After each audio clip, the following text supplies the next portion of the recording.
금요일과 토요일에 우리는 여호수아 20장, 21장을 통해서 이제 도피성과 그리고 이스라엘 땅 분배의 마지막 레위 지파에게 땅 분배가 이루어지고 그리고 비로소 그들에게 안식이 주어졌다라고 하는 말씀을 함께 묵상했습니다. 여호수아서는 거의 완성에 가까운 이스라엘에 대한 이야기를 해줍니다. 세우신 언약을 이루시고 또 구원 계획을 성취하는 종말론적 신앙을 갖도록 우리에게 소망을 주십니다. 땅을 정복했고 12지파가 분배받아 기업을 얻게 되었고 서로가 약속의 완성을 위해서 힘을 다했고 마지막 마무리까지 완전하게 마감하는 듯 보입니다. 여호수아서와 사사기서는 시간적으로 큰 차이는 없습니다. 오늘 우리가 읽은 대로 해피엔딩입니다. 좀 분쟁하는 것처럼 보이고 전쟁의 위기가 있는 것처럼 보였지만 결국에는 잘 화해하고 잘 마무리되었다라는 내용이죠. 그리고 우리가 21장에서도 함께 본 것처럼 레위 지파 땅 분배를 받지 못했던 것처럼 보이는 그들이지만 결국 그들은 전 지역에 흩어져서 제사를 드리는 그런 역할을 감당하게 될 때에 이미 땅 분배받은 12지파, 요셉의 아들 2명이 이제 2지파를 이루었기 때문에 므낫세, 에브라임을 포함한 12지파가 흔쾌히 이미 분배받은 땅을 레위 자손에게 내어주는 일, 평화롭게 땅 분배가 큰 분쟁 없이 잘 마무리되었다. 해피엔딩처럼 보입니다. 그런데 사사기 1장에 보면 여호수아가 죽고 얼마 되지 않아서 여전히 전쟁은 그치지 않았고 8절에서 21절을 보면 유다 자손이 또 전쟁을 일으키는 일이 보입니다. 산 위에 있는 적들은 무너뜨렸지만 골짜기의 철병거를 보고 두려워하는 마음도 보였지요. 베냐민 지파는 여부스 족속과 싸움하다가 우리 그냥 살자 이런 모습도 보입니다. 사사기서는 결국 실패한 백성들의 이야기가 나타나 있죠. 그러면 시간적으로 별 차이가 없는데 여호수아는 땅 분배가 이루어지고 평화롭고 그리고 여호와께서 주신 안식이 이루어지는 것처럼 잘 진행되는 것처럼 보이고 사사기서는 문제 많은 백성들의 또 다른 문제가 이야기되는 것처럼 보이는 걸 보면 좀 다른 이야기가 아닌가 생각할 수 있지만 우리 후대에 이 성경을 읽는 우리들에게 귀한 교훈을 줍니다. 우리 성도는 여호수아서가 주는 종말론적인 신앙, 즉 소망을 바라보고 약속을 이루시는 하나님, 그가 계획하신 것을 반드시 성취하시는 하나님, 늘 함께 하시는 하나님에 대한 믿음의 소망을 갖게 하는 종말론적 신앙을 갖게 합니다. 그리고 사사기서를 통해서는 영적인 긴장을 우리로 하여금 갖게 합니다. 잠깐 우리의 연약함 때문에 언제 어디서 무너질지 모르는 철병거를 보고 전쟁을 멈추는, 그리고 그냥 좋은 게 좋다, 여부스 족속과 그냥 살아가자 라고 했던 베냐민 지파의 모습, 그러다가 외부의 침략을 받고 울부짖어 하나님으로부터 사사를 받았지만 또다시 죄를 짓고 그래서 또 울부짖고 하나님 은혜로 또 사사를 받고 그러다가 또 죄를 짓고 이런 반복되는 모습을 보면서 우리의 삶에서 늘 영적인 긴장을 해야 된다라고 하는 균형을 여호수아서와 사사기서는 우리에게 말씀하여 줍니다.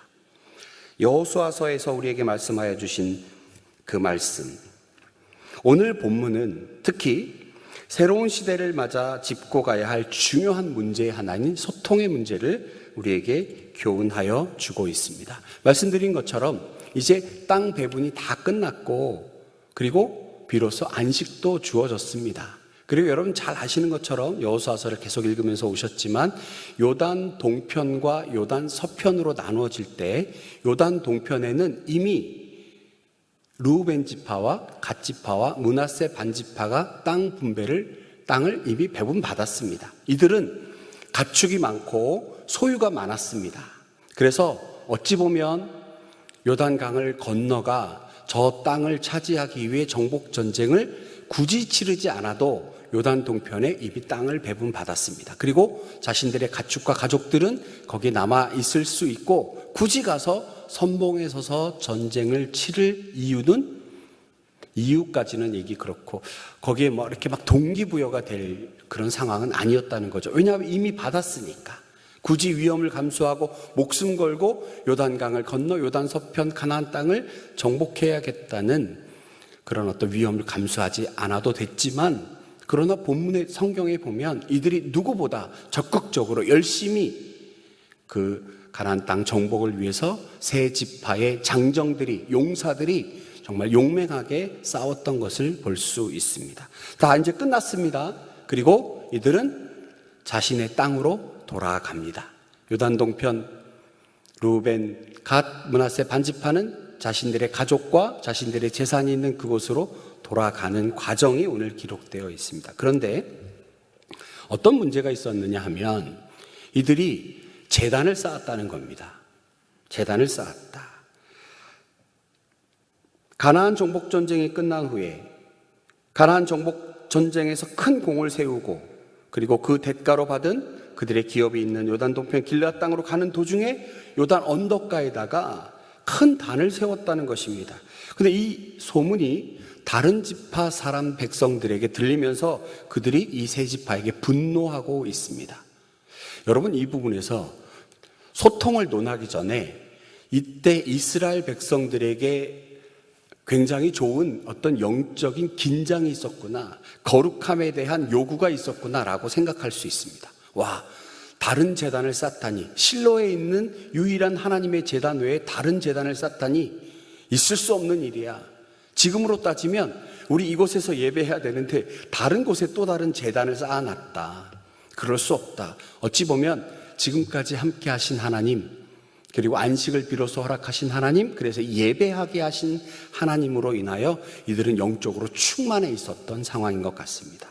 자, 제단을 쌓는 것에 대해 분노하고 있는 그들에게 아마 이랬을 것 같아요. 제단을 둘러싸으면 하나 되어야 하는 이스라엘이 여기도 하나님 계시고 저기도 하나님 계시니까 둘로 나누어질 것을 염려했다 봅니다. 그래서 이것을 반역이다, 반역한 것이다 라고 이들은 규정했나 봅니다. 그래서 군대를 소집하여 이들을 심판하려 했습니다. 이때 이 상황을 보면서 뭔가 갈등이 생겼다는 것입니다. 여러분, 여기까지 이해가 되시죠? 요단 동편으로 돌아가는 와중에 요단 언덕에 큰 단을 세웠다. 이미 있는 여호와의 제단 외에 큰 단을 세웠다. 이것은 여호와 하나님의 성전을 둘로 나누어 분열하려는 모습이다라고 나머지 9개의 지파가 잘못 생각하고 있었다는 것입니다. 이때 이들이 어떻게 소통하고 있는지, 어떻게 다시 화합하고 있는지를 보여주는 대목이 22장입니다. 여러분, 이게 왜 22장에 있을까 생각해 보면 말씀드린 것처럼 땅 분배가 평화롭게 끝나고 비로소 이들에게 안식이 주어져 예배하게 되었다.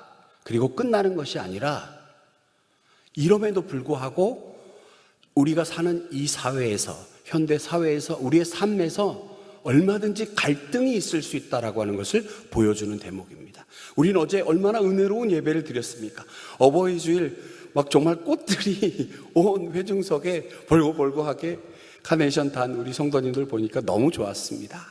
그리고 오랜만에 선물도 받으시고 어버이들 은혜 감사하며 아름다운 식탁의 교제도 나누고 은혜로운 예배 드렸습니다. 잘 끝났습니다. 그리고 오늘 월요일 우리는 삶의 자리로 돌아갑니다. 이때 우리가 생각하지 못한 소통의 부재로 인한 갈등이 우리 삶 가운데 나타난다니까요.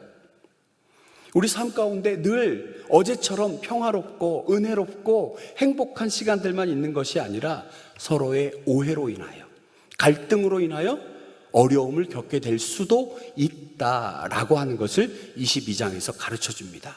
그렇다면 이 이스라엘 백성들은 이 문제를 어떻게 해결했을까라고 하는 점입니다. 바로 이것이 오늘 말씀의 교훈이지요. 자, 갈등의 상황이 벌어졌습니다. 이때 나머지 9개 지파에서 제사장 엘르아살의 아들 비느하스를 필두로 나머지 족장들이 먼저 가서 물어보는 장면이 나옵니다. 너희들 왜 이렇게 한 거야? 만일에 그 과정 없이 이런 여호와의 제단을 또 쌓다니, 이런 그냥 무작정 전쟁을 벌였더라면 도륙의 사태가 벌어졌을 겁니다.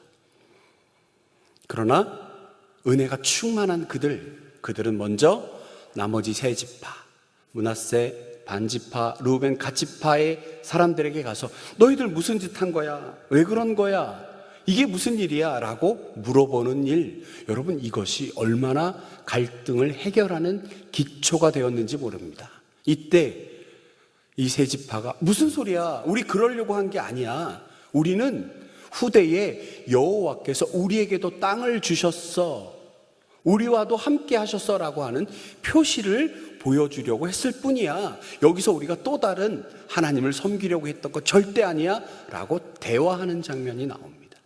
이때 이들은 아마 본문엔 없지만 이런 생각을 했을 겁니다. 요단강을 건널 때 여러분 길갈의 12돌 기억나십니까? 요단강을 이미 건너갔습니다. 그때 여호수아가 다시 12지파에 한 사람씩 어깨에 돌을 메고 요단강 가운데로 가서 돌을 세워라. 아니, 요단강 건너갔는데 이제 이미 끝났는데 뭔 또 다시 깊은 데로 들어가 돌을 세웁니까? 아니요. 후대의 사람들이 저 길갈의 12돌을 보고 하나님께서 우리와 어떻게 사랑하셨는지, 우리를 어떻게 함께 하셨는지 기억나게 하기 위하여 증거가 되는 표시를 세우자. 아마도 이때 이들은 그 말을 생각했을 것 같아요. 갈등의 원인이 생겼고 갈등이 일어났고 전쟁의 일촉즉발의 상황 가운데 먼저 물어보고 그들은 그게 아니라 우리가 후대에 여호와 하나님 우리에게도 땅 주시고 우리와도 함께 하시고 평화를 선언하신 하나님이셔 라고 하는 표시를 보이려고 만든 것이지 다른 의도가 아니야 라고 대화합니다. 그리고 결과는 우리가 본 대로 이들이 평화롭게 손잡고 잘 해결되었더라 하는 내용이 오늘 22장의 본문입니다. 여러분 어떻습니까? 말씀드린 대로 은혜롭게 예배하고 하나님 찬송하고 성도의 아름다운 교제가 있었던 어제와 달리 오늘은 우리가 세상 속에 흩어져 옳은 길 따르라 주의 복음을 전해야 되는 이때에 얼마나 많은 갈등이 있을 수 있겠습니까? 사람들마다 마이크를 대고 하나씩 물어보면 다 이유가 있더라는 거죠. 표현이 어떨지 모르지만 살인자에게도 마이크를 대면 이유가 있다고 하지 않습니까? 우리는 먼저 성급하게 칼을 들어 전쟁을 벌일 것이 아니라 왜 이런 일이 일어났는지 먼저 물어보고 그들을 이해하려고 하는 마음, 그리고 들어보니 이런 일이 생겼구나라고 할 때 화합이 일어납니다. 아마도 자녀 교육도 이런 게 아닐까요? 부부간의 관계도 이런 게 아닐까요? 우리 직장과 우리 이웃과의 관계도 이런 것이 아닙니까?